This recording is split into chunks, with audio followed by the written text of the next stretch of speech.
Hey guys, it's Stephen here, back with another video. Of course, Manchester City take on Everton today in the Premier League. A very big game, an exciting game. But I wanted to talk a little bit more about Everton, how they're feeling ahead of this. So there's only one person I really wanted to go to, and of course it's Baz from Toffee TV. Baz, how you doing, mate? Are you good? Did you have a nice Christmas as well? You all good? I did, I'm good. I did have a nice Christmas. It was very nice. I had to go and watch Everton on Boxing Day, which wasn't great, but everything around Christmas has been nice, yeah. It's been really good. Everton, Everton, mate. I feel like I was just saying off air to you, it feels like every time we're talking football, and every time I've heard you talk about football, when I'm talking to you or not, I just feel sorry for you, and I'm not trying to patronise, but it genuinely feels like you're always trying to explain a problem, something that's going on. And what's going on with Everton right now, and like how you're feeling about it? Because currently you're sat in 17th. Frank Lampard, the knives are out for him again. What's going on with the world of Everton? Yeah, it's well, I was going to say it's a strange one, but it isn't really. Everton's problems have been, if you let goals go out the door and you don't replace them, sooner or later it catches up with you. And what we've done over the last 3 or 4 years is allowed the goals to walk out the door. And what's been really strange from like our point of view as Evertonians is it's almost like whoever's recruiting the players hasn't noticed that the ones they're buying don't score goals. And there's only so long you can keep teams out at one end if you've got no threat at the other. And our main threat, which is 𝐿𝐷𝐼𝐻𝐿, has basically been injured on and off for 18 months now, and we've not really done anything about it.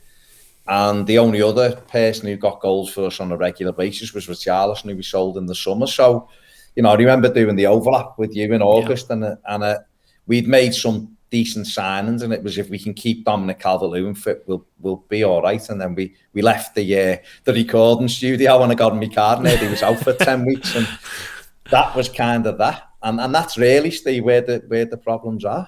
Goals. It is mad, isn't it? Because so many of football's problems can be solved by a guy who just scores goals. Obviously, it's just simple as that, really. You know what I mean? I looked at, I didn't watch obviously against Wolves the other day, but I looked at the stats, and you had more shots than them. 12-7. I don't know if that was reflective of the game, if they were long range shots or whatever. But was it a case of in that game you were missing a striker? Have you been playing okay generally? Is it just simply not taking chances?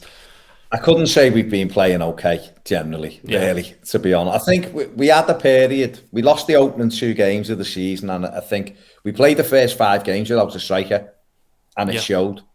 And then we had a run where we were unbeaten for about 6 or 7 games, and we won a couple in there, and you started to look and go, oh, actually, they're looking like a team now, but the big issue was obviously the centre forward. And then we lost the three games in a week before the break, and that's killed us, really. Leicester beat us at home, and Leicester aren't a great side at all. Yeah, we lost at Bournemouth twice. One was in the cup, and the other one in the league. They were shocking performances, and then we had to stew them for 6 weeks, obviously, until Boxing Day. And in Boxing Day, those 2 teams that played in front of my eyes on Boxing Day were 2 horrific football teams.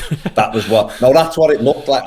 They're both clearly better than what they served up, but they were terrible. And I looked and just thought, if both of these sides don't strengthen in the window, this could well be 2 of the 3 that get relegated. Has there been any signs of strengthening, mate? Like any signs of it? Like, is there any rumours?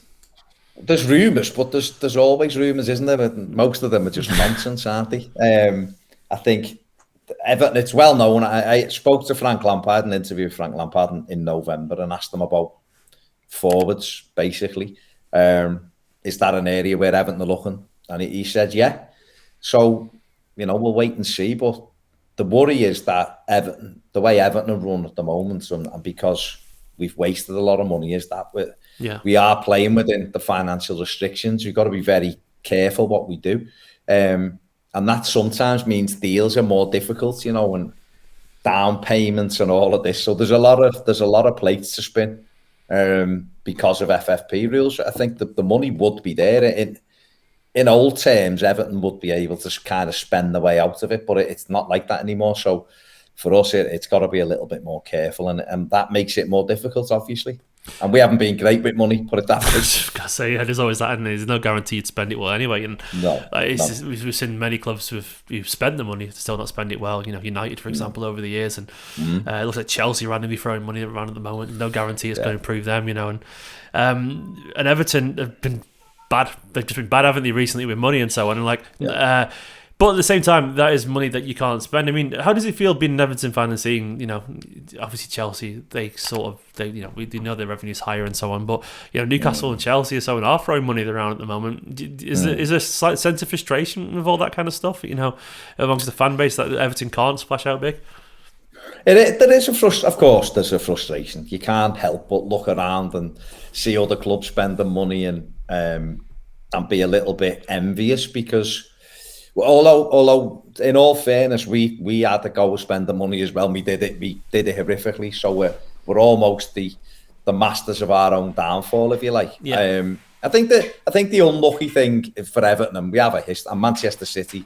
I'm old enough to know Manchester City's journey very, very similar to Everton's at times. Similar clubs at times, aren't we? Exactly. And I think where Man City had a little bit of an advantage over us was when they got the good owners that came in with the money. The restrictions weren't quite the same, and it was you were able to almost. 𝐿𝐴 was the first takeover, wasn't it? And that wasn't great. And then the new group were able to almost right some of the wrongs that he did. And what we've been caught up in, and this is what the real challenge I think will be for Newcastle is when we got our money, FFP was in place, so. Once you spend it, if you don't hit the ground running with it and you spend more, it bites you on the backside, and that's where we are. So the frustration is that our owner's got money and wants to put his hand in his pocket, but because of our mistakes, and we have to just take that on the chin. We can't spend our way out of it. But like you said before, there'll be no guarantee we get it right anyway at the moment. How does it feel looking at Newcastle? Because obviously, I don't think anyone expected, even with the money they spent, Newcastle to be doing as good as they are. I mean, Eddie Howe, I didn't expect this at all. He's done an incredible job. He really has. I mean, they are, with the likes of Almiron and Joe Linton, all these players, none of them thought these were Champions League players, but right now they're looking like they are. I mean, and you look at Eddie Howe's got on, then you look at another English manager who'll be compared to him, Lampard. What does it feel like? Are you starting thinking, I wish only if we had Eddie Howe, or do you feel like there's still some hope with Lampard? Because I know you've interviewed him recently, and I remember you saying on the overlap as well that the end of the season felt so cathartic at the time. When you stayed up and so on, and you were hoping that energy would carry on, but it hasn't, has it? Unfortunately, no. What's going on with Lampard? I mean, is he on borrowed time still? Is there any goodwill still with the Everton fans?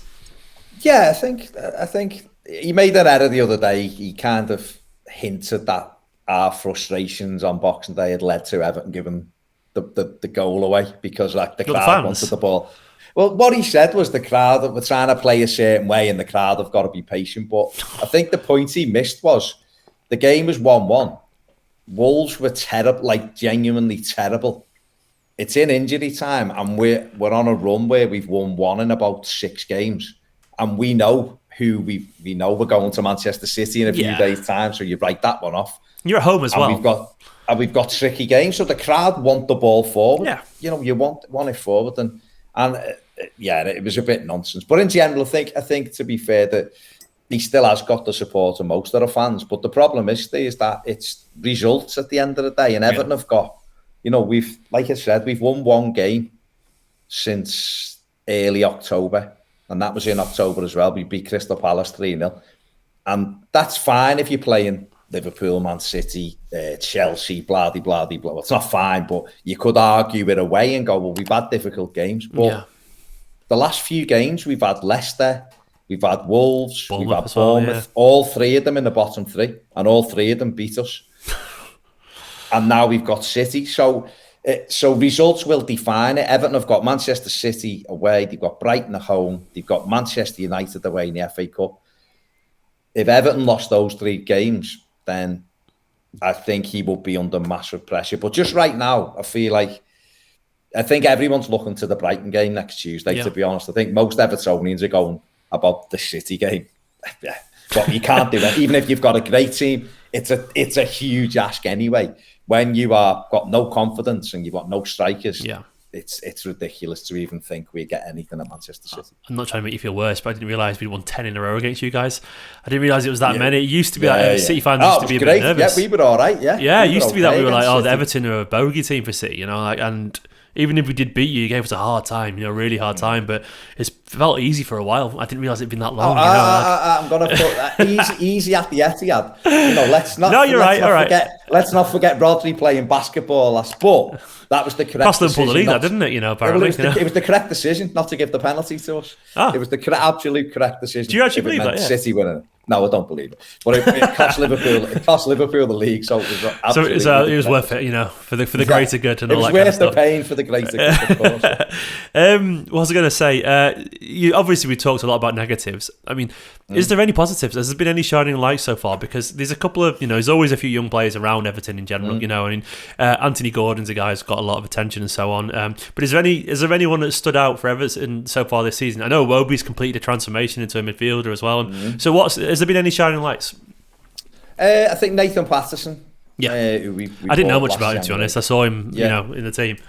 Yeah, he's done well. He's done quite well. Just come back from an injury, so he was doing really well and got injured, and that kind of coincided with a couple of defeats actually, because we were using him really well and he was playing well. But he's been good this season. 𝐿𝐴, who is back for this one, has been not a young player obviously, but has been tremendous for Everton.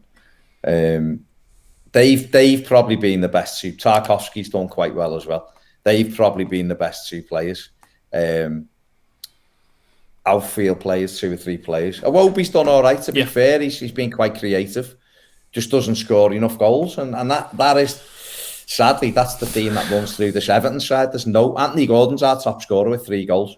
We were laughing yesterday as Haaland gets another couple of goals and has now got 20, I think. Yeah, and Everton have scored 12. So it's more than Chelsea as well. So that says it all, though, doesn't it? If you look at you're looking at us and you're going, well, your main strikers nearly got double the amount of goals this team has scored. I don't mean to laugh, but it is stupid, isn't it? No, it's just stupid. Mate, if I was on the other end, I'd be laughing. Yeah. I'm laughing now. No, I'm not used to, even as a City fan, everything as good as it's been, I'm still not used to that. Like, who is used to that? It's just, it's not normal. It isn't normal. You must be you must be terrified of him tomorrow, And I'm not trying to put words into your mouth, but what's it feel like? Because I don't know what it feels like as a rival fan. Is you just expecting a hat trick or something like that? Yeah, absolutely. I mean, I've watched this kid from when he was at Salzburg and knew about him then, and you look at him and you just think, wow, I couldn't wait for him to come to the Premier League. And quite happy it shows, Liverpool were linked with him for a bit, and so when he went to City, you're like, well, all right, fair play. Now, listen, he's a tremendous footballer, like all of City's players. You look at how do you stop De Bruyne, how do you stop Gundogan when he's clicked. You've got Jack Grealish, Foden, you go past when you're an opposition fan and you're playing against the likes of City and with Pep Guardiola in charge. You stop worrying about any of them because they're all that good. Yeah. So you can't go, oh my God. But what I would say is this fella is a little bit different. In the past we've had to cope with Jesus loved the goal against Everton. Yeah, absolutely loved it. We've had Aguero, and going back on Dzeko and Balotelli. There's been so many over the years on the City floor. have had to take over. Dzeko on the floor, lying down. It was unbelievable. Wasting time. You've had tremendous strikers, but this fella is on another level, I think, in terms of an absolute machine. Sergio Aguero, don't get me wrong, was unbelievable. Yeah. What a footballer, what a goal scorer. Also loved a good goal against Everton. But Haaland is, I don't know what. It's almost like if he has an off day, you get away with it because I don't think you can actually stop him. I know teams I know he's got through games where he's not scored, but if you look at those games, he still missed chances. I think you're right. It's just down to him missing chances or not, really. I think because he's so physical that he's going to get on the end of a cross or run away from someone at some point. And look, like as good as Aguero was, he's only 6 goals away from Aguero's Premier League tally, best player tally, which is crazy. Aguero's most he ever scored in the season was 26, and he's on 20 already. It's just not normal at all. It isn't normal, and I won't ask you to predict a score or anything like that because I don't think I don't know. You can if you want to, but but it's one of those things where it sounds like you've made your mind up that City you're probably going to win tomorrow. Oh, mate, yeah. If I was Stephen, honestly, if I was Frank Lampard tonight, I would, for the games, I'd be saying, I'd be changing my team because I'd be putting all my eggs in Tuesday night for Brighton. So, like, Dominic Calvert-Lewin's back in the squad after injury. He wouldn't even be considered. That play I agree. A couple of the young players and go, listen, we've got a game plan. The game plan quite clearly will be keep it down to about 3. Because no, well, it will. Listen, I know you're right. With all the will and the best will in the world, you know, Brentford went there and won, didn't he, before the break and all that. But they're anomaly games, and they've also got 3 lads. Well, I mean, one lad that shouldn't be playing, the kid who's up front, but all 3 of them have got a goal in them, where Everton haven't really got that. So for Frank Lampard, I honestly believe, and I'm not trying to cry it in because there's very few teams I look at and go, we've got no chance. But I feel like, and I am quite positive, do you know what I mean? But I do feel like we've got no chance. So for Everton, it'll be what positives can you take out of this game? And without getting, and one of them will be don't get done 6, 7, 8, because you've got Brighton at home on Tuesday, which is a huge game. So I think for the manager, it'll be get a team, get a shape, and it wouldn't surprise me if he goes to a back 3 for this one. Yeah, just to try and put extra, like Ben Godfrey, who can catch pigeons. You know, I imagine he may well come in just to try to deal with Haaland's running behind, because he'd be able to keep up with him. He's quite strong as well, Godfrey. He may go to a different formation just for tomorrow to try and just get, and this will be something you've seen a million times now, the Etihad teams coming and going. Can we just kick the ball down the other end of the pitch and play? And you should probably have 80% possession, and it'll be up to Jordan Pickford to have a worldie really to keep the score down, because, you know, there is a huge disparity between these 2 teams. There just is. Well, I hope you're right. I absolutely hope you're right. So, listen, I hope I'm massively wrong. It'll be a surprise. It'll be a Christmas miracle, put it that way. Do you think you'll stay up, by the way, in general? I think you will, personally. Yeah. I could, because, well, what I would say is if Everton don't bring in a couple of new forwards, as in a winger and a striker, then they're in huge trouble. But I don't believe that'll be the case. I think they'll bring people in, and I think they'll just about be okay. But something's got to change, because it just feels like Groundhog Day. Yeah, I think you're always good for the odd spell here and there. And I wouldn't be surprised if you do have I think you'll be all right if you don't, though. That's the abyss, isn't it? That's potential abyss. Exactly. Baz, thank you so much for taking your time out to chat to us. Sorry, it was so negative. But you're always good value, mate. And I wish you luck tomorrow, but I wouldn't mean it, as always. No, of course you won't. But for the rest of the season, I'll take it. Yeah, of course, for the rest of the season, definitely. Everton, well, the Premier League's a better place for Everton in the league. I genuinely mean that. It is. Certain clubs, it's always better. Thank you very much to Baz. Don't forget, you can go and check out more content over on Toffee TV if you want to hear more of Baz suffering at the moment, if you want to be that kind of person. But no, please do hit the like button on this video and subscribe if you're new to the channel as well. And thanks for watching. Go watch my preview from yesterday, and I'll see you in a few hours, of course, for the watch on as well. In a bit, guys. Bye-bye.